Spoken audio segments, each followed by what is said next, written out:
Good morning. We explained yesterday that the mitzvah of maror nowadays is only rabbinic. The reason being, the Torah says that you eat the korban pesach al matzot umrorim yochiluhu. You eat the matzah and the maror together with the korban pesach. Thus we learn that the mitzvah of maror is only required midoraita when there is korban pesach. However, matzah is required still nowadays from the Torah. Now, this pasuk al matzot umrorim yochiluhu, which shall be eaten, the korban pesach should be eaten together, matzot umroror. This is the one way of understanding the pasuk. However, Hillel understood it differently. He understood it to mean, literally, that you eat the korban pesach together with matzot umroror. You eat it all together. And based on this, we have the next part of the seder, which is the korech.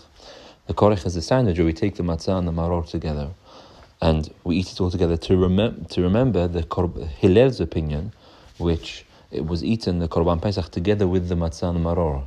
We explained al matzot umrechulu yesterday to mean that it doesn't literally mean to eat it together, but just you only have to eat the maror when there is korban pesach. When there's no korban pesach, you don't have to eat maror. Hillel understood it to mean that you have to actually eat it all together in one go.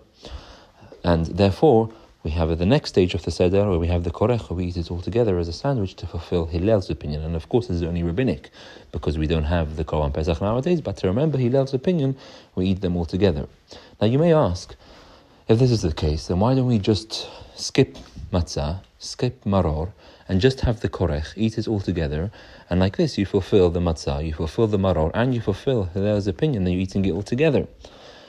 The reason we can't do this is because, if we think about it, as we said, the mitzvah of matzah is required from the Torah. The mitzvah of maror is required only rabbinically. And you're meant to taste the matzah, you're meant to have ta'am matzah. Now, and you're meant to eat it alone. Now, if it was required from the Torah to have maror nowadays, then this is the mitzvah. Mitzvah is to eat it all together. But even according to Hillel, who said that you'd eat it all together, he agrees that nowadays you wouldn't be able to do that and fulfill the mitzvah of matzah.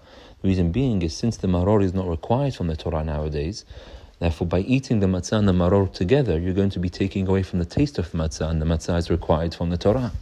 And therefore it's not possible just to have the sandwich, just to have the matzah and the maror, and like this fulfill the mitzvah of matzah, fulfill the mitzvah of maror, and fulfill the mitzvah of the sandwich. Instead, what we do is we have the matzah, fulfill the mitzvah from the Torah, have the maror, fulfill the mitzvah midrabanan, and taste the maror, and then we have the korech to fulfill Hillel's opinion that it was all eaten together. Now, we eat this sandwich, the korech, we have it reclining. The reason being, because as we said, it's a zecher, it's a reminder of the korban pesach, and this is something happy, although we're having the maror in it, but it's to remind us of something happy, and therefore it's appropriate to recline for this mitzvah. We have to have a kazait of matzah and a kazait of maror, and we put them together, so it's a kazait of both. This is now the second or third kazait of matzah which we're eating in the evening, because we already had in motzi matzah, as we said, the Baal HaBayit, the leader, has two kazait, and then everyone else has one kazait. And so now when you come to the korech, having another kazait of matzah, so for the Baal HaBayit, he'll be having his third kazait. He'll have had two already in motzi matzah. Now he's having his third one in the korech.